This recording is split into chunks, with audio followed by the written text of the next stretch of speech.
आज एक ख़ास सवाल मेरे दिल में पैदा हुआ कि क्या बाप दादा के गुनाह जो हैं वो इसी तरह आगे कंटिन्यू नस्ल दर नस्ल चलते रहेंगे, और अगर ये नस्ल दर नस्ल चलते ही रहेंगे तो इनका इख्तिताम कहाँ होगा? कब जाकर ऐसा फ़ील होगा कि अब पीछे की जो सारी बीमारियां हैं, पीछे की सारी कमज़ोरियां हैं वो ख़त्म हो गई हैं, और जिसे जनरेशनल कर्सिस कहा जाता है वो ख़त्म हो गई हैं? वो सवाल आज मैं सोच रहा था, और बाइबल मुक़द्दस में से भी खरूज की किताब में मुझे नज़र आया कि पुश्त दर पुश्त बाप दादा के गुनाह रहते हैं। फिर मैं इसको पढ़ते पढ़ते आगे बढ़ा और सोचा कि इसको हम कैसे ख़त्म कर सकते हैं, ये कैसे हमारी ज़िंदगियों से निकल सकती हैं। तो आज के सफ़र में मैं और आप हम सब मिलकर ये सीखने की कोशिश करते हैं कि कैसे हम अपने बाप दादा के गुनाह को इस जगह पे ही, इस नस्ल पे ही ख़त्म कर सकते हैं, और कैसे हम यीशु मसीह को अपनी ज़िंदगी में मौका देंगे, अवलीन दर्जा देंगे, और ये सारे गुनाह, ये सारी मुसीबतें, मुश्किलें, परेशानियां हमारी ज़िंदगी से दूर होंगी और बिल्कुल ही ख़त्म हो जाएंगी। आज के सफ़र में हमारे साथ बड़े खूबसूरत मेहमान हैं जिनका नाम पास्टर नासिर मुख्तार है। तो उनको हम रास्ते में पिक करते हैं और फिर बाद में अपने सफ़र का इसी तरह आगाज़ करेंगे और खुदा के हुजूर में सीखते जाएंगे बाइबल मुक़द्दस में से कि कैसे हम जनरेशनल कर्सिस को रिजेक्ट कर सकते हैं, ख़त्म कर सकते हैं, और कैसे हम आज़ाद ज़िंदगी और पाक ज़िंदगी गुजार सकते हैं। साथ रहिएगा, इस सफ़र में ज़रूर आप बरकत पाएंगे।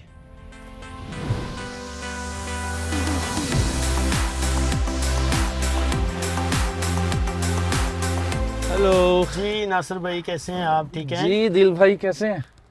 शुक्रगुजारी खुदावंद की, आपको देख के बहुत अच्छा लगा है। और मुझे भी अच्छा लगा। मैं खुदा के खादम के साथ आज कुछ वक्त गुजार रहा हूँ, ये मेरे लिए ऑनर की बात है। बहुत शुक्रगुजारी खुदावंद की। तो सफ़र का आगाज़ करते हैं, तो मैं चाहता हूँ ज़रा सीट बेल्ट बांध लीजिएगा। तो फिर हम आगे बढ़ते हैं। नासिर भाई, सफ़र में सबसे पहले हम खुदावंद की प्रस्तिश करते हैं। तो आज रास्ते में हम खुदावंद के प्रस्तार हैं जो प्रस्तिश करेंगे, उनको पिक करते हैं, फिर हम ऐसे सफ़र को कंटिन्यू जी करेंगे। जी, ज़रूर ज़रूर, ये तो बड़ी अच्छी बात है जी। हम प्रस्तिश करेंगे, साथ कलाम की बातचीत करेंगे, ये तो बड़ा अच्छा है।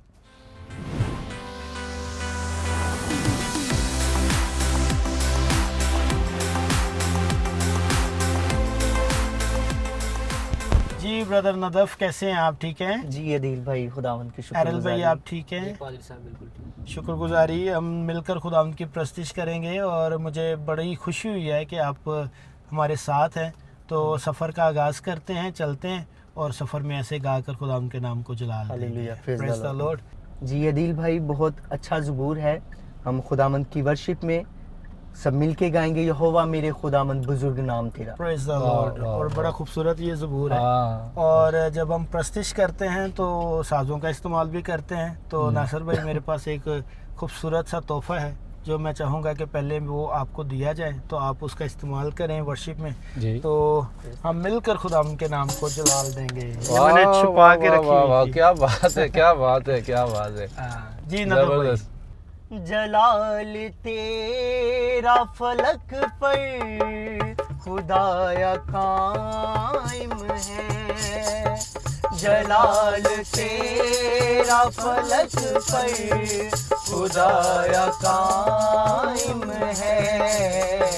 ये सारी धरती तेरी है, ये आसमान तेरा, ये सारी धरती तेरी है, ये आसमान तेरा।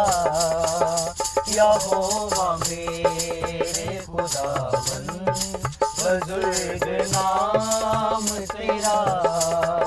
ज़मीं पे सारी मेरे रब है चर्चाम तेरा।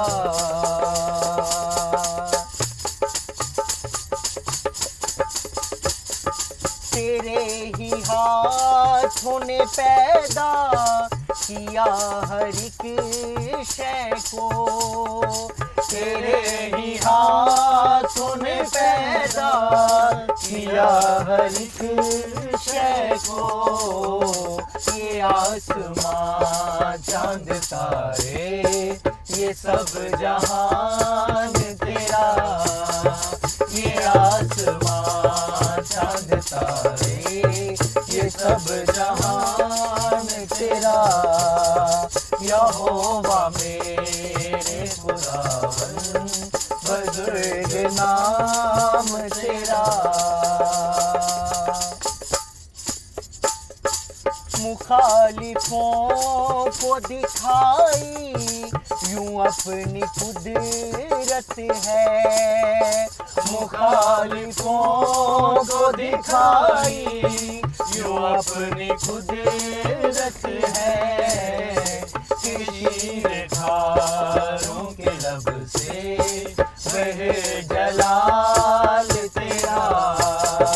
तीर धारों के लब से वह जलाल तेरा। यहोवा मेरे खुदावन बुजुर्ग नाम तेरा। बुजुर्ग नाम तेरा। बुजुर्ग नाम तेरा। Praise the Lord, hallelujah hallelujah. बहुत Praise खूबसूरत। Jesus। और ये जो ज़बूर हमने गाया है, इसको गीत की सूरत में जो लिखा गया है, मुझे बड़ा इसको गाकर मज़ा आता है और बरकत मिलती है। और बुजुर्ग नाम, बेशक एक ही नाम है और वो यीशु नाम है। हालेलुया। Hallelujah hallelujah. शुक्रगुजारी करते हैं। और भाई नदफ और भाई अरल, आपने बहुत अच्छा गाया है कि खुदावंद इसी तरह आपको इस्तेमाल करता रहे। खुदावंद इसी तरह आपके लिए दरवाजे खोले कि खुदावंद आपको मज़ीद वर्शिप के जो मज़ीद तोड़े हैं वो आपको मिलते रहें और इसी तरह खुदा के नाम को आप जलाल देते रहें। आमीन आमीन। जी अदील भाई, हमारा स्टॉप आ गया है तो काइंडली हमें ड्रॉप कर दें, तो फिर मुलाकात होगी एक और नए सफ़र में। बिल्कुल, खुदावंद आपके साथ हो जी। थैंक यू वेरी मच, बहुत शुक्रिया। नासिर भाई, मैं पहले बात कर रहा था कि आज भी बहुत सारे लोग ऐसे हैं कि जो जनरेशनल कर्सिस में मुब्तला हैं, फंसे हुए हैं, किसी न किसी तरीके से वो निकल नहीं पा रहे और कोशिश भी कर रहे हैं लेकिन फिर भी निकल नहीं पा रहे। जैसे पहले मैं बात कर रहा था कि बाइबल मुकद्दस में हमें बहुत सारे ऐसे रेफरेंसेस मिलते हैं, तरीके मिलते हैं कि कैसे हम ख़ानदानी लानतों से या जनरेशनल कर्सिस से बाहर निकल सकते हैं। आज हम बाइबल मुकद्दस में से किस तरह सीख सकते हैं कि इसमें से हम निकल पाएँ? Thank you so much Adeel भाई, बड़ा अच्छा लगा आपके साथ सफ़र करके। और अच्छा लग रहा है बिलखसूस इस बात पे कि हम सिर्फ सफ़र नहीं कर रहे बल्कि हम बाइबल पर, हम खुदा के कलाम पर बात कर रहे हैं। बेशक बेशक। तो आपने जो टॉपिक जो छेड़ा है ये बड़ा ज़बरदस्त टॉपिक है और इसकी ज़रूरत है बिलखसूस इस वक्त जब रूहानी बेदारी है और इंजील की मुनादी हो रही है। बिल्कुल। तो इसमें ज़रूरी है कि लोग जानें कि किस तरह वो इस कर्ज से, इस लानत से, ख़ानदानी लानत से निकलें। बिल्कुल। और फिर ही हम कहेंगे कि वाकई ही बेदारी आ रही है। हाँ, क्योंकि लोग ख़ानदानी लानतों से निकल रहे हैं। हाँ, अच्छा, तो जो आप बात कर रहे थे ना, इसका मेरे साथ पर्सनली भी इसकी अटैचमेंट है इस ओके, बात की। और वो ओके। इस तरह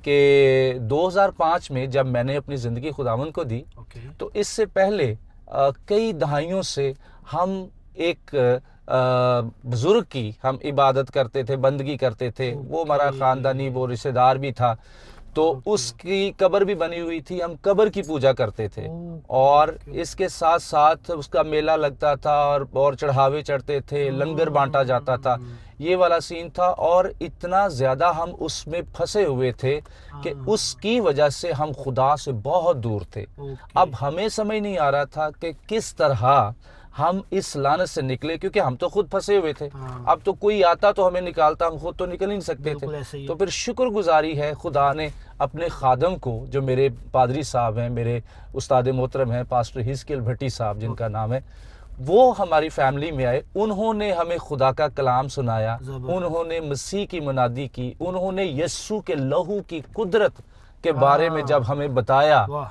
तो उस लहू की कुदरत ने, ये जो जनरेशनल कर्स है, ओके, इससे ओके। हमें आज़ादी मिली। क्या बात है। और इसके बाद फिर हमने जब मसीह को जाना और उसकी प्रस्त शुरू की, तो जिंदा खुदा की कुदरत और हुजूरी ने हमें घेर लिया। वाह वाह वाह। और हम जो गुर्बत और बीमारी और रोग में फंसे हुए थे, कर्जे हम पर चढ़े हुए थे और हम उसी गैर मबूदियत में पड़े हुए थे, वाह। तो वो सारी लानतों से खुदावन ने हमें निकाला। अब जो मेरे अंदर जो मुकाशफा खुदा ने रखा इस ताल्लुक से बिलखसूस, ओके।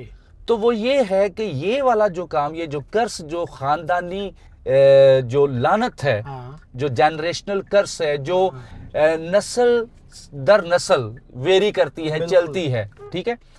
तो इसका आगाज बाग अदन से हुआ था। हाँ हाँ जब बाग अदन में शैतान आया हाँ हवा के पास, बिल्कुल।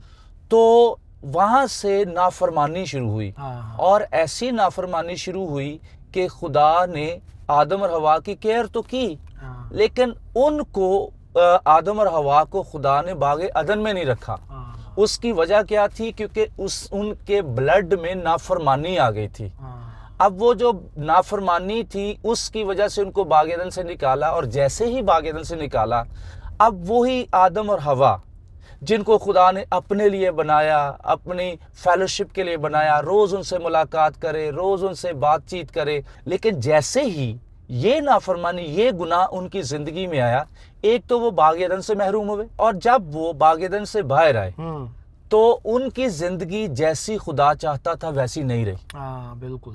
मैं आपकी बात में ये समझ पा रहा हूँ कि जब नाफरमानी हो जाती है तो एनवायरनमेंट चेंज हो जाता है। एनवायरनमेंट चेंज होता तो जब वो खुदा को पसंद नहीं आया एनवायरनमेंट, तो खुदा ने वो जो बरकत बागे अदन में रखी हुई थी वो फिर उनसे छीनी गई, वो निकल गई उनकी जिंदगियों में से। तो बड़ा खूबसूरत आपने पॉइंट उठाया है कि नाफरमानी बेसिकली आपकी जनरेशनल कर्सेस जो हैं वो खानदानी लानतों को क्रिएट करने के लिए सबसे पहला गुनाह होता है। जी। तो अब पहला गुनाह जो आदम और हवा के जिंदगी में आया, उसके बाद उनकी फैमिली में अगला गुनाह जो था वो क्या था कि बड़े बेटे ने छोटे को कत्ल कर दिया था। ठीक है। अब हम आज कहते हैं कि जी खून सफेद हो गए, खून में पानी पड़ गया, भाई भाई को नहीं समझता, भाई भाई को पसंद नहीं करता, कत्लो गारत फैमिलीज में शुरू हुई है, और ये जनरेशनल कर्स है जो तब से ये हमें मिली हुई है, हमारे खून के ऊपर है। और वहां से जब कत्ल हुआ तो फैमिली में डिस्टरबेंस शुरू होगी। अब वैसा ही सीन, चूंकि आदम की औलाद और भी पैदा हुई, और वही कर्स वो अब वेरी करना शुरू हो गई, वो आगे से आगे नस्लों में वो जा रही है। बिल्कुल ऐसे। और वही जो कर्स थी वो चलते चलते चलते चलते एक वक्त आया नूह के दौर में, जब पूरी दुनिया गुनाह में फंस गई थी। बिल्कुल ऐसे ही है। और किसी को कोई समझ नहीं थी कि हम किस तरह निकले, किस तरह बचें। लेकिन एक शख्स जिसका नाम नूह, वो खुदा से वाकिफ था और खुदा की बंदगी करता था, खुदा की प्रस्तश करता था। और ये जो प्रस्तश है, ये जो बंदगी है, ये उस जनरेशनल कर्स से हमें आजाद कर सकती है। जबरदस्त पॉइंट है। तो जब नूह ने खुदा की प्रस्तश करना शुरू की तो जो पुराना मसला था वो हल होना शुरू हो गया। अच्छा, इधर और मज़े की बात यह है कि नूह ने ना सिर्फ उसकी बंदगी से उसकी अपनी ज़िंदगी में तब्दीली आई, बल्कि पूरा ख़ानदान तब्दील हो, पूरा ख़ानदान तब्दील हो। बेशक इधर यहाँ हमें प्रस्तिश और बंदगी और दुआ और तब्दीली से ना सिर्फ एक बंदे की ज़िंदगी बदलती नज़र आती है, पूरा ख़ानदान बदलता नज़र आता है। और आज भी अगर दुनिया में कोई एक शख्स अपने ख़ानदान के लिए खड़ा हो जाए तो वो ख़ानदान तब्दील हो सकता है। अब नूह और उसकी फैमिली तो बच गई, जी जी, लेकिन अगली बात यह है कि जो ब्लड में जो वो गुनाह था वो वहीं का वहीं था। तो बात हो रही थी उस पे नूह की फैमिली पर, 8 जानें वो बच गई। जी जी। अब वो 8 जानों ही की वजह से आज दुनिया में कुछ 8.5 अरब लोग मौजूद हैं जमीन पर। बिल्कुल ऐसे ही है। अच्छा, वो खुदावंद का नाम लेने से, खुदावंद की पैरवी करने से, नूह जिसने पैरवी की उसकी फैमिली जस्ट उसको फॉलो कर रही थी। अब उन्होंने जब बुदोबाश की जमीन पर, फिर तो वो जो खून उनके अंदर है वो जनरेशनल कर्स के कब्जे में है।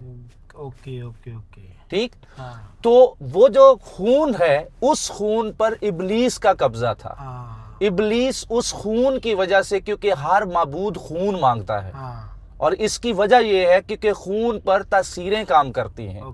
ठीक है। जादूगरी में अगर आप देखें तो जादूगरी में वैसा है कि वो जी फलां जानवर का खून लेकर आए जी, उस पर हम काम करेंगे। ठीक है। तो ये खून है जिस पर तासीरें काम करती है, और यही खून है जिस पर इब्लीस की सारी तासीरें वो इख्तियार रखती हैं कि ये जो लोग हैं ये हमारे हैं। ठीक है। इस वजह से वो फिर तासीरें जो हैं, जो नस्ल दर नस्ल वो काम करती है। यही वजह फिर कहते हैं जड़ा काम पिओ करदा सी वही मुंडा करदा, ठीक है। वजह क्या है? क्योंकि उसी तासीर के कब्जे में आगे बेटा भी आ गया है। हाँ बिल्कुल ऐसे ही है। ठीक है। तो ये चलता चलता फिर आगे खुदा ने अपनी एक कौम बना ली। अब्राहम के वसीले से खुदा ने अब्राहम को बुलाया और उसको खुदा ने बरकत दी और एक बड़ी कौम जो है वो ज़मीन पर वो कायम होगी जो खुदा के नाम से कहलाती थी। बिल्कुल ऐसे ही। लेकिन उनके अंदर भी क्या हुआ? वो खुदावन की प्रस्तुत तो करते थे और वो ब्लड उस क्या कहना चाहिए, उस जनरेशनल कर्ज से बचने के लिए अब वो क्या करते थे? वो अपना खून तो बहाते नहीं थे। हाँ, वो जानवरों का बहाते वो जानवरों का खून बहाते थे। ठीक है। हाँ। किस वजह से?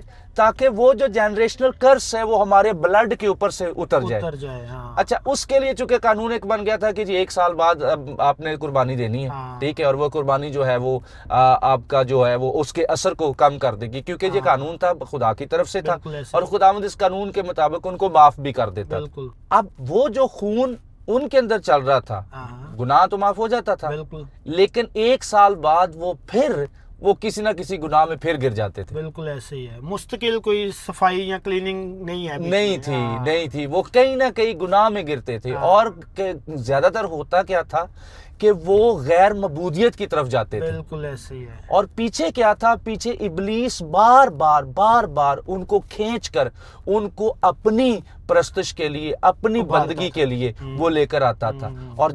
और यही जनरेशनल कर्स एक्चुअली यही है कि लोग खुदावंद की तरफ फिरते नहीं हैं और इब्लीस उनको उस खून की वजह से अपनी प्रस्तुश करवाता है।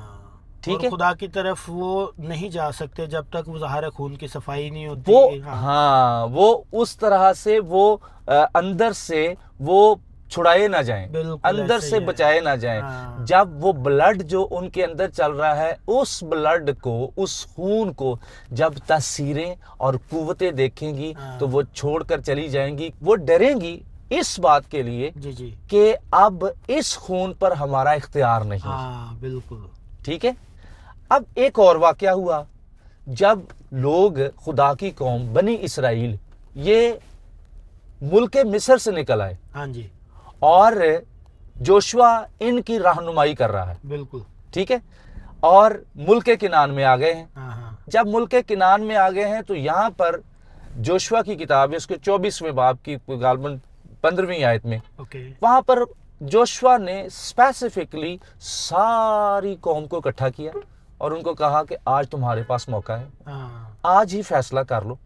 अगर तो तुम उन मबूदों की प्रस्तुत करना चाहते हो जिनकी प्रस्तुत तुम्हारे बाप दादा, बिल्कुल, और ये जो बाप दादा है ये जनरेशनल कर्स है। बिल्कुल ऐसे ही है। तो अगर तो उनकी प्रस्तुत करनी है तो फिर आज ही आपके पास मौका है। अगर अब खुदा की प्रस्तुत करनी है तो फिर खुदा की करें। और फिर उसने जो अपनी फैमिली की बात की, जिससे जोशुआ की फैमिली उस जनरेशनल कर्ज से आजाद हुई थी, उसने कहा अब रही मेरी और मेरे घराने की बात। बिल्कुल। तो हम तो खुदावंद ही की प्रस्तुत करेंगे। वाह, क्या बात है। तो ये जोशुआ और उसकी फैमिली के लिए ये बड़ी जबरदस्त बात थी कि जोशुआ जब कह रहा है अब रही मेरी और मेरे घराने की बात, तो हम तो खुदावंद ही की प्रस्तुत करेंगे। तो ये बड़ी फैसलाकुन बात है कि उन्होंने फैसला कर लिया और हतमी फैसला किया है और बरमला किया है कि मैं और मेरा खानदान, पूरा घराना, जो मर्जी हो जाए, जैसी भी सिचुएशन आ जाए, हम सिर्फ एक ही काम करेंगे और अपने खुदा की प्रस्तुत करेंगे। हम अपने खुदा की प्रस्तुत करेंगे। तो अब इससे आगे जोशुआ तो चला गया, बिल्कुल, लेकिन इसराइली कौम वहीं की वहीं है। ठीक है। अब इसराइली कौम ने क्या किया कि उन्होंने एक मसाया का इंतजार करना शुरू कर दिया। बिल्कुल ऐसे ही है। ठीक।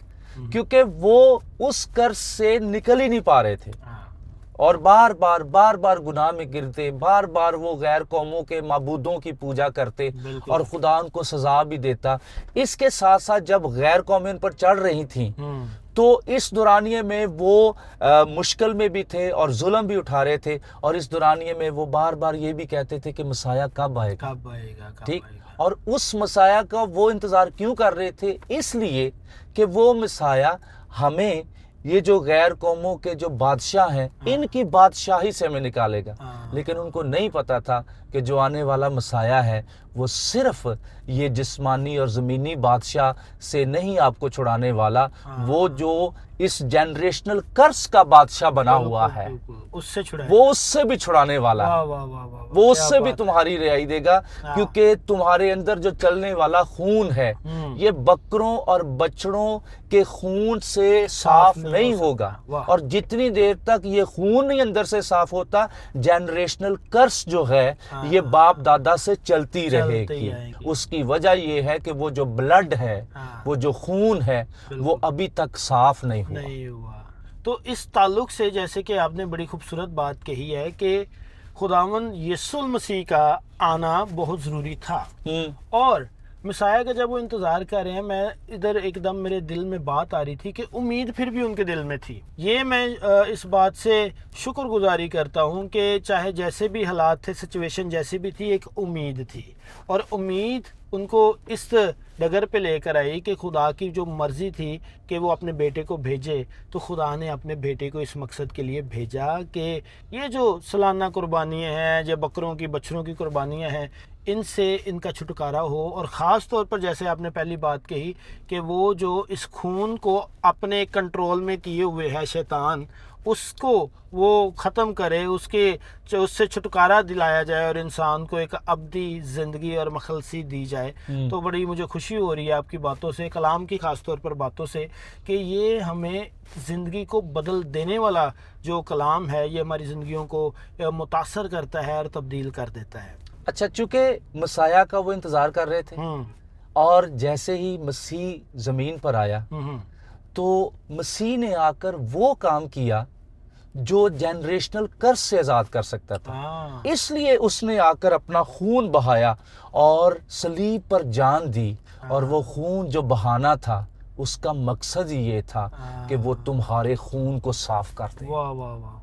और तुम्हारे खून पर जो इब्लीस का कब्जा है उससे तुम छूट जाओ। और मेरे सामने वो खुदा के कलाम में से पतरस के पहले खात में पहले ही बाब में वो एक बात मेरे सामने आ गई कि तुम्हारा नकम्मा चाल चलन जो बाप दादा से चला आ रहा था, उससे तुम्हारी खलासी सोने चांदी और फानी चीजों से नहीं हुई, बल्कि एक बेऐब और बेशकीमत बर्रे के खून से हुई। वाह वाह वाह। अब ये जो निकम्मा चाल चलन है ना, that is called the generational curse. ये है जिससे कोई भी फैमिली आज़ाद हो सकती है, रिहाई पा सकती है।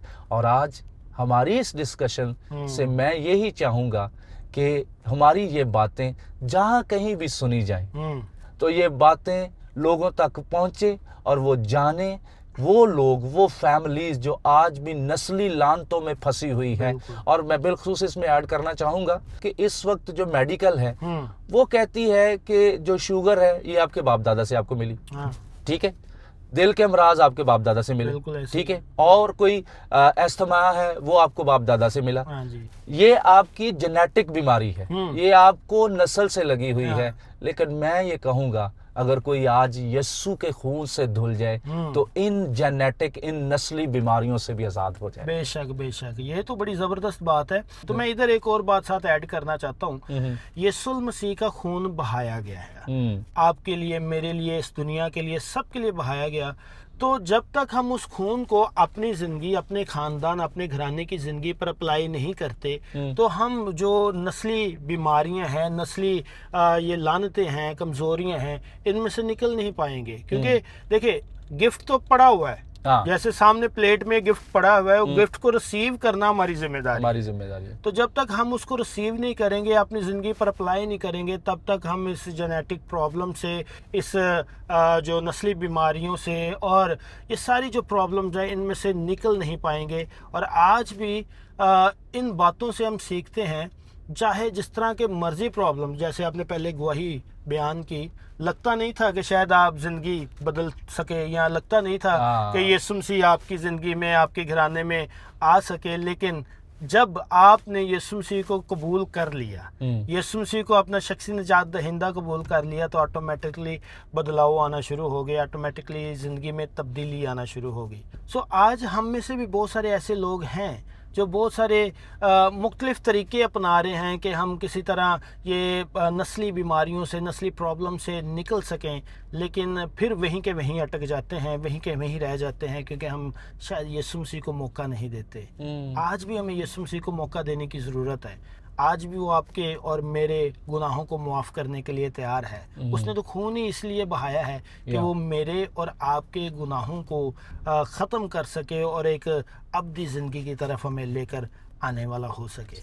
सो आज के सफ़र में हमने बहुत ज़बरदस्त बातें की हैं, और इसमें सबसे अहम पॉइंट है कि यीशु मसीह का खून मेरे लिए और आपके लिए बहाया गया। आमीन, आमीन। इसको जितनी जल्दी हम अपनी ज़िंदगी में अप्लाई कर लेंगे, जितनी जल्दी यीशु मसीह को कबूल कर लेंगे, हम उतनी जल्दी गुनाहों से, बीमारियों से, नस्ली बीमारियों से भी निकल आएंगे।